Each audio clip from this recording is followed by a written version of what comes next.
Pilipinas, magandang araw po sa inyo. Luzon, Visayas at Mindanao, magandang araw po sa inyo. Hanggang ngayon, si Kibuloy hindi pa rin makita. Nasaan na ba itong tao na ito, itong pugante, no? Saan ba nagtatago yan? Malinaw naman ang sagot dyan. Nandiyadyaan niya sa Davao. Kasi kinonfirma na yan ng Department of Justice, ng Immigration, na nandito pa sa Pilipinas yan, hindi pa lumalabas yan ng bansa. Malinaw naman, nandiyadyaan sa Davao yan. Mahirap mahuli yan dahil balwarte nila yan eh. Diba? Mga Duterte, taga Davao. Mahihirapan talaga yan. Ang local police dyan, mahihirapan ka, Coffee. Baka nga hindi na lang hanapin yan eh. Isang conflict yan ang pag-aresto kay Kibuloy. Diba? Conflict yan. Kahit napakaraming warrant of arrest dyan, hindi lalabas yan. If ever, worst case scenario, ma-jackpotan, no, mahuli itong si Kibuloy. Siyempre, dyan sa Davao yung kaso, no, madidetain siya dyan sa Davao. Diba? Pero, ang gusto ngayon, ang plano ngayon, ilipat na itong kaso na yan dito sa Metro Manila. Para, alam nyo naman ka-Coffee, kung nasa Davao yan, syempre may mga influensya pa rin dyan ng malalakas na tao. Kilala nyo yung tinutukoy natin dyan kung sino yung malalakas na tao na yan. Magiging favorable yan kay Kibuloy. So ngayon, pilit na pinapalabas ng lungga. Lungga niya yan eh, Davao yan eh, lungga niya. Ilabas yan si Kibuloy sa lungga niya. Hugutin yan dyan sa Davao at dalhin yan dito sa Metro Manila. Kasi kahit pa paano, mas confident ang tao kapag nandito na po yan sa Metro Manila at wala na dyan sa Davao. Dahil sa Davao, malinaw na may impluwensyang nagaganap dyan. Yan ang sistema ng politika sa Pilipinas eh. Hindi naman natin maikakailayan eh. Parte yan ng gobyerno. Anyway, ito. Ang DOJ, nag-request na sila ka-Coffee na i-transfer na yan dito sa Metro Manila. No? Itong kaso na yan na nandiyadyaan sa Davao. Tama lang yan ka-Coffee. Kasi kung matatandaan ninyo, 2020, panahon ni Digong, basta nagkaroon ng kaso yan dyan sa Davao eh. Tingnan mo, nabasura ng Davao City Prosecutor's Office itong reklamo na yan. Buti na lang, nireview ng DOJ at nakitaan nila ng merit itong kaso na isinampa kay Kibuloy hanggang sa nakapag-issue na nga ng warrant of arrest. Sa balitang ito ng GMA News Online, basahin natin. Kibuloy camp wants to comment on DOJ request for change of trial venue. O yan na naman, ang dami na namang gustong gawin itong kampo ni Kibuloy. Pasukuin nyo muna si Kibuloy, tapos dyan kayo maghagel. Diba? Ilabas siya si Kibuloy, bail naman siya dyan sa Davao, makapag-bail siya dyan, sa Pasig nga lang, non-bailable yan. Saka kayo magsalita. Ito nga eh, pugante, diba? Tapos, gusto nyo mag-comment na naman dito sa request ng DOJ na ilipat itong trial venue para kay Kibuloy. O ito na naman kayo, request na naman kayo, palabasin nyo yung kliyente nyo. The camp of fugitive, grabe si GMA.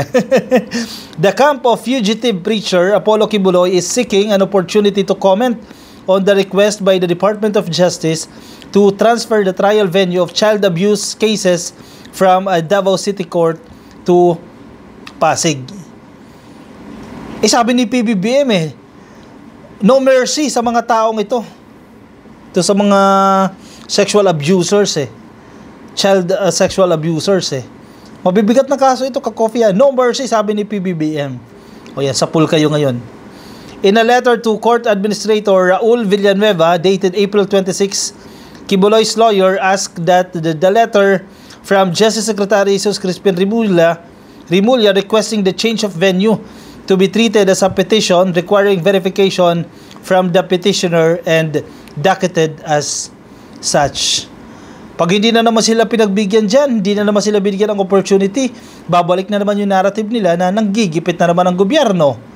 Hindi na naman sila tinatrato ng patas. Unfair na naman yung treatment sa kanila. O sige, balik tayo sa inyo. Sa tingin nyo ba patas yung ginagawa ni Kibuloy na nagtatago? Diba? Ilang warrant of arrest yan? 2 yan ng inisyo ng korte. Dagdag mo pa sa Senado tsaka sa HOR. Patas ba yon na nagtatago si Kibuloy? Tinatakasan niya yung batas ng Pilipinas? Patas ba yan? And then ito, pag hindi kayo nabigyan ng opportunity na makapag-komento kayo dito sa request ni Rimulya na ilipat ito ng trial venue, sasabihin nyo unfair? Fair ba yung ginagawa ni Kibuloy? Malinaw naman na hindi. In a letter to Court Administrator Raul Villanueva, April 26 lang ito, ka-Coffee. Ngayon ay April 28 ngayon. This petition would be, quote-unquote, for action by the Supreme Court, the lawyer said, in accordance with accepted procedures for petitions for changes of venue, with Kibuloy furnish a copy of the petition and given time in order to allow Kibuloy the opportunity to be heard personally or through counsel with respect to the petition. Hindi ba naririnig si Kibuloy? Hindi ba siya nabibigyan ng opportunities? Di ba? Kaya nga siya pinapatawag. Wala pa namang finality yan eh. Kaya ka nga pinapatawag dyan sa korte para magpaliwanag ka. Ganon din sa Senado, kaya ka pinapatawag dyan para madinig yung side mo. And then ngayon, magre-request kayo na marinig itong si Kibuloy. Naririnig na nga natin eh. Nakakapag ano pa nga ito sa TV stations nila eh, sa radio nila eh. Kakapagsabi pa ito ng mga opinion niya eh. Saying that they only heard about the DOJ's request through news reports, Kibuloy's counsel said that a change of trial venue should only be allowed when it is necessary to secure a fair and impartial trial or to prevent a miscarriage of justice. Balita lang daw nila natanggap. Eh baka naman pinadalhan kayo sa address ninyo, sa address ni Kibuloy na napakadami. Hindi nyo talaga mababasa yan.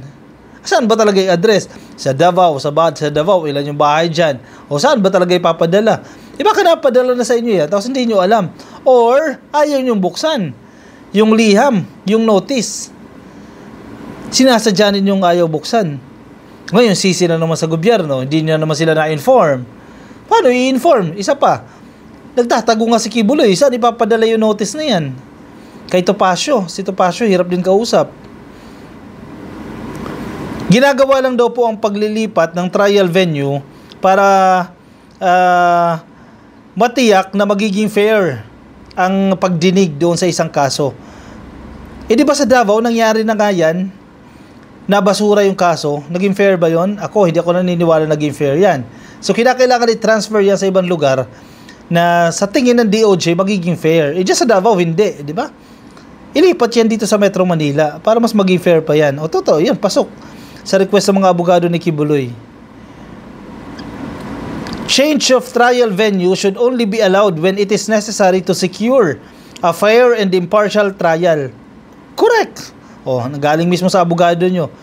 Kasi nga hindi nga fair yung magiging trial dyan sa Davao.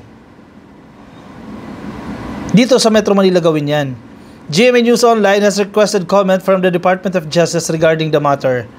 In the Davao cases, charges were filed against Kibuloy for allegedly violating Section 5B of Republic Act 7610 or the Special Protection of Children Against Abuse, Exploitation and Discrimination Act and Section 10 of the same act.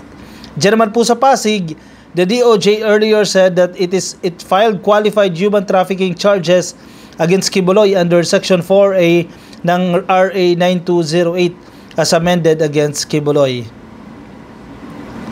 Parehas siyang ka-coffee, may warrant of arrest. Itong kaso na yan, parehas yan. Bukod pa yan ka-coffee, yung syempre, yung isinampad dyan sa Senado at yung sangkaterbang kaso ni Kibuloy dyan sa Estados Unidos. Ayan, unfair na naman kay Kibuloy. Lumabas muna. At agree ako dyan, dapat ilipat dito sa Metro Manila yan. Kasi kung dyan sa Davao yan, mahirap-hirap yan. Marami naman pera si Kibuloy habang dinidinig yung kaso niya, check-in siya. Saan siya? Manila Hotel, sa Sofitel, sa Soler. Dyan siya mag-check-in. Babariya lang yan sa kanila. Yung request niyang 5-star accommodation, makukuha niya.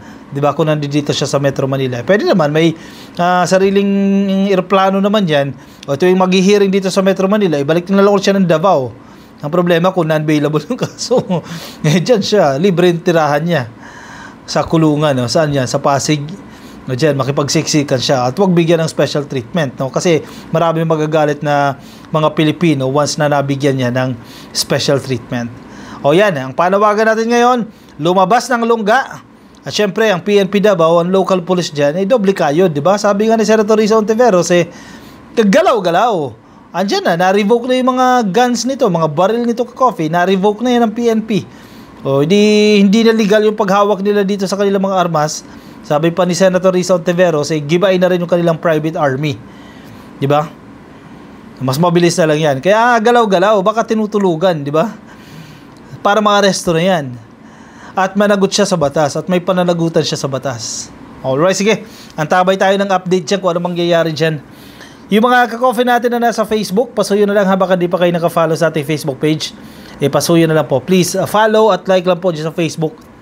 Kung nasa YouTube po kayo, ay madali lang po. Please click lang po ng subscribe. At attendance check natin, click lang po yung video na yan. Maraming salamat po sa pagsama sa akin ngayong araw po ng Sabado ng gabi. Maraming salamat po sa inyo. Ingat po kayo ka-coffee, nasan man po kayong panig ng digdig. Paalam.